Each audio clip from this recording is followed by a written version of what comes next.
Hola de nuevo, mis youtubianos. Estamos entrando hacia la segunda parte de la primera entrega sobre jugando Risk o al póker.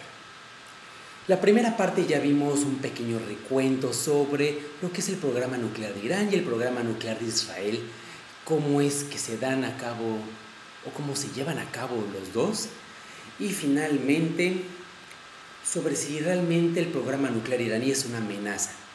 Ya hablamos de que si llega a ser una bomba atómica sería ponerse a las patadas con Sansón, debido a que los otros países tienen más de 200 armas nucleares. Israel tiene entre 200 y 400 y los demás ni se digan. Entonces realmente el Medio Oriente, todo ese poder militar se basa en dos países principales. Son dos países los que tienen la mayor fuerza militar del Medio Oriente.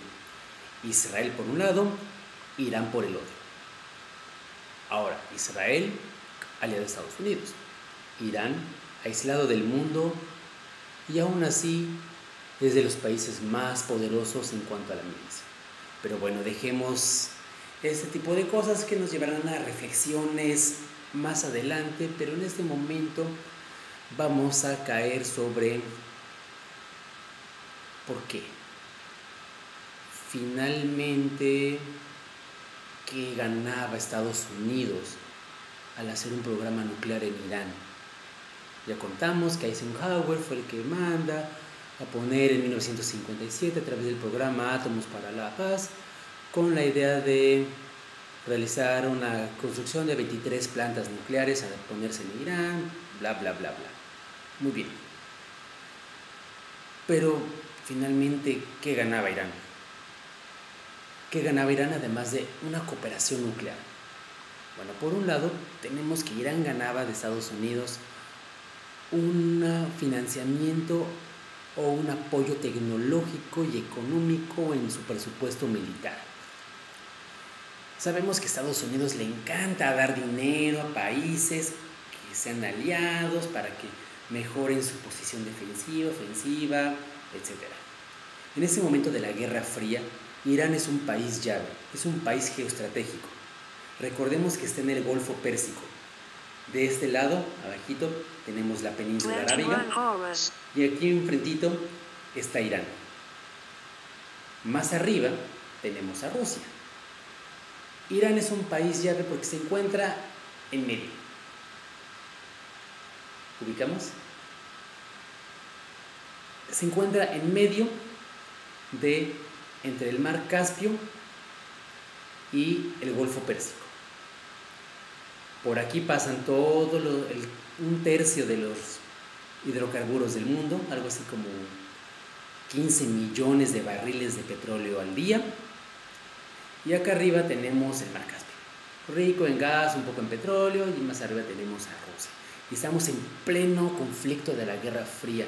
Entonces es necesario que Irán prevenga a los soviéticos, a los rojos, de que puedan alcanzar las aguas cálidas del Medio Oriente y los recursos, y entonces hay que ayudar económicamente a Irán. Más o menos con unos 8.3 millones de dólares al año, repartidos en cheques, dados al contado, quién sabe. Pero tenemos que para 1977 Irán se ubica en la 7ª posición del presupuesto militar más grande del mundo. ¿Quiénes son los primeros 5? Evidentemente Estados Unidos, la URSS, la República Federal Alemana, China, Francia, Gran Bretaña, y tenemos a Irán, con un presupuesto nada despreciable de 6.052 mil millones de dólares. Bastante dinero. En 1977. Y entonces, ¿para qué generar tanta molestia? ¿Para qué darle tanto dinero a Irán? Bueno, principalmente porque les he dicho, esto es un juego geoestratégico. Estados Unidos es un buen jugador del póker. Le encanta blofear, le encanta apostar en grande, pone mucho dinero y de repente dice all in. Espera no perder. a veces pierde, a veces no. ¿Qué pasó aquí? Jugó all-in con Irán. Le dio recursos, le dio dinero, le dio todo, pero también se olvidó de una pequeña parte. Obligaba a Irán a que siguieran ciertos valores democráticos llamados el American Way of Life. ¿Qué son estos valores democráticos? Es no interfieras con Estados Unidos, es subyuga a todo lo subyugable, todos aquellos grupos de poder o de sociales que te pueden generar una tensión, una desestabilización en el país, manténlos abajo, bien abajo. Esto generó un descontento social enorme. Esto generó que el grupo clérigo, la iglesia, pero visto desde el punto de Irán, que es un país musulmán, el clero chiita, ganara fuerza, ganara el apoyo social. Y entonces en 1979 se viene la Revolución Islámica, que es quitar del poder al Shah de Irán, un pelele de Estados Unidos, un gato, lamebotas, como lo quieran llamar. Finalmente un aliado de Estados Unidos. Lo quitó. El clero se pone arriba en el poder. Y vuelve a ser de Irán un estado teocrático. Quiere decir que la religión y el Estado son uno mismo. Pero esa es la forma en la que el Medio Oriente siempre se ha manejado. Tenemos que recordar que la separación de la religión y el Estado en el Medio Oriente jamás se da, o no se da de una forma gradual, como sucede en Europa o en América Latina o en otros lados. Aquí no. Aquí se da de un día para otro. Llegan los europeos, colonizan y dividen. Entonces el Medio Oriente jamás pasó por un estado poco a poco que se fuera delimitando el poder del clero. No. Eso no pasa aquí. Inmediatamente, ¿qué pasa esto? Genera una tensión increíble. Estados Unidos exige que se devuelva la democracia a su lugar. El clero, por otro lado, dice: Estados Unidos, a volar, este es nuestro país, somos chiitas, somos musulmanes y nosotros no podemos jugar más en tu juego. Si quieres comprar petróleo, se te va a elevar el precio, al precio de la oferta y la demanda, al precio de la OPEP, no al precio que tú elijas. Consecuencia, al día siguiente, bueno, no al día siguiente como tal, pasa primero el problema de la toma de la embajada, que durante cerca de un año mantienen presos al cuerpo diplomático estadounidense dentro de la embajada. ¿Por qué? Porque las embajadas funcionan como centros de espionaje. ¿En serio? ¿Sí? Uno piensa que las embajadas es el centro diplomático, la representación política de un estado en otro, y lo es. Pero también protege los derechos, protege a los ciudadanos del país de origen que se encuentren en el otro. También. Pero también estas figuras de embajador y demás hacen reportes muy bien establecidos, muy burocráticos sobre cuáles son las condiciones sociales, económicas, políticas, militares, religiosas, todo lo del país.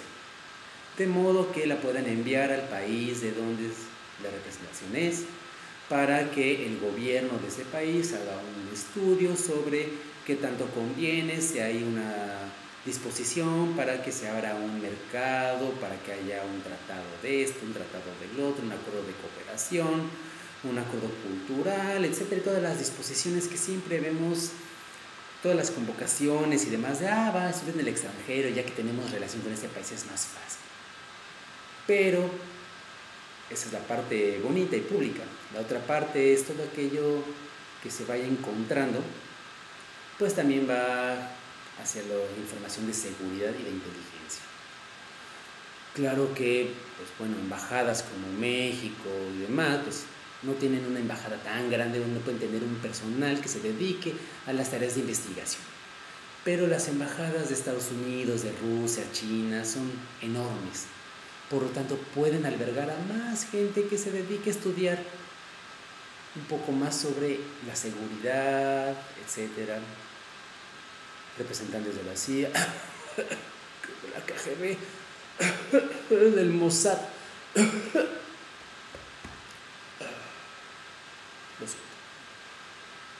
Sí, el Mossad, KGB y todas aquellas agencias de inteligencia que sirven para garantizar la seguridad de un estado, bla, bla, bla, bla, bla, bla, bla. Son los que se encargan de ver que sí hay un terrorista o algo, las colecciones, etc. Y entonces es este tipo de gente que a través de esos informes de, oh Dios mío, ha pasado esto y afecta a nuestra seguridad, hay que hacerlo del dominio público, pero no podemos decir Estados Unidos que queremos que Irán o el régimen teocrático de los ayatolas caiga para que nos sigan vendiendo petróleo muy barato y poder tener una posición geoestratégica y geopolítica esencial en el Medio Oriente, donde permitirá el dominio y el control de Estados Unidos sobre los yacimientos más grandes de hidrocarburos que hay en el mundo. Pondría en jaque a Rusia, China, sí, en jaque a todo el mundo. Estados Unidos es la superpotencia y tiene que ganar siempre. No lo puede poner así en el medio de comunicación. ¿Qué hace? Crear alarma. ¿Qué hace? Oh, Dios mío, están desarrollando una bomba atómica. Pueden atacarnos, puede atacar a Europa, puede atacar a Estados Unidos. Todos los pobres ciudadanos estadounidenses y del mundo libre y occidental, democrático, van a perecer porque estos quieren tener un programa nuclear. Se le llama, consíguete un chivo expiatorio. Pero, ¿cuál es la respuesta de Irán? Porque finalmente, Irán es un gran muro. No es como Irak o Afganistán. ¿Qué pasó? Saddam Hussein tiene armas de destrucción masiva, hay que atacarlo de una vez. Van a ir, atacan, se acaba. Afganistán, ¿es Osama Bin Laden? Nadie chistó, van a ir a atacar. Pero Irán, una guerra en el Medio Oriente con el segundo país productor de petróleo en el mundo, con un país que tiene el control político y militar sobre el estrecho de Hormuz. ¿Qué es el estrecho de Hormuz? Si decíamos que esta es la península arábiga y esto es Irán, algo así. Este pequeño espacio se le conoce como el estrecho de Hormuz. Arabia Saudita, Irán, las repúblicas árabes. Aquí se produce el 40% del petróleo del mundo y ese 40% pasa por ese pequeño estrecho. ¿Qué pasa si Irán lo cierra? Se estima que con una semana o 2 semanas que estuviera cerrado, entraríamos en una crisis energética, porque los mayores consumidores caerían, iniciando por China y Estados Unidos. Y entonces el precio del petróleo, como lo pueden estar viendo seguramente en las noticias, se ha elevado demasiado, por arriba de los $100. Y esto es un elemento que repercute en el bolsillo de un país. Para algunos es positivo, para algunos es negativo. Yo soy internacionalista, no economista, pregúntenle a ellos. Pero lo que sí es seguro es que los países que no tienen petróleo se la ven negras. Los países que producen petróleo venden más. Pero finalmente es el 40% del petróleo del mundo. No hay país capaz de producir tanto para reabastecer ese gran porcentaje. Entonces, ¿qué sucedería? Crisis. Una crisis. Entonces, el mejor chivo expiatorio es el programa nuclear. Es un programa nuclear que nosotros, Estados Unidos, iniciamos, pero como la gente carece de historia, no recuerda lo que pasó antes, pues hay que decir que están desarrollando un arma nuclear, que es causante de la inseguridad, etcétera, es parte del eje del mal, y nosotros somos Superman y ellos son del Lex Luthor, y entonces es necesario atacarlos y evitar a toda costa que esto pase. Sí, la parte económica y del estrecho de Hormuz ya les dije, es esencial, es primordial, pero es un juego de póker. Entonces Irán blofea. Irán dice, vamos a cerrar el estrecho de Hormuz, y Estados Unidos dice, si ustedes lo cierran, yo lo hago. Y entonces Irán dice, que tus barcos dejen de estar apuntando hacia mi país y hacia mis reactores nucleares. ¿Qué dice Israel? Hay que atacarlo porque estamos en peligro nosotros, los pobres judíos del Holocausto, que hacen lo mismo con los palestinos, hacen una segregación, los matan, pero a nadie le importa. Más Palestina se quiere reconocer como un Estado gracias a Estados Unidos. Entonces la amenaza y todo el peligro internacional proviene de Irán. Y entonces es así como llegamos al fin del segundo parte. ¿Es el programa nuclear iraní una amenaza? Esa es su decisión. Cada quien decide lo que quiere. Ustedes saben si sí o si no. Yo solamente he quedado aquí un recuento, una plática de café entre cuates sobre qué es lo que está pasando, cuáles son las opciones, cuáles son las cartas. Pero pueden responderme. Pongan acá abajo sus comentarios, díganme qué les pareció el video, si les gustó, manita arriba, si no les gustó, solamente no pongan manita abajo, bueno, hagan lo que quieran. Si conocen gente que le interesa este tipo de temas, pásenles el video, les puede interesar. Si no, espero que al menos haya ayudándoles a entender un poco más de esta región. Si quieren que hable sobre algún tema en especial, no duden en poner sus comentarios, de qué quieren que hable, de qué tema o cuestión social. Estoy planeando para la siguiente semana una entrega sobre el estrecho de Hormuz, ya que estamos abordando sobre la importancia de esto, para ahondar un poco más. Pero también puedo hablar sobre el hijab, la prenda islámica de las mujeres, que ponen muchas cuestiones sociales, y bueno, iremos poco a poco desarrollando esto. No duden en escribir, no duden en comentar. Que tengan un buen día y nos vemos. Hasta la próxima. Esto es el videoblog político sobre el Medio Oriente. Mi nombre, otra vez, soy licenciado en Relaciones Internacionales, Víctor Antonio Gómez Gil Juárez. Un gusto.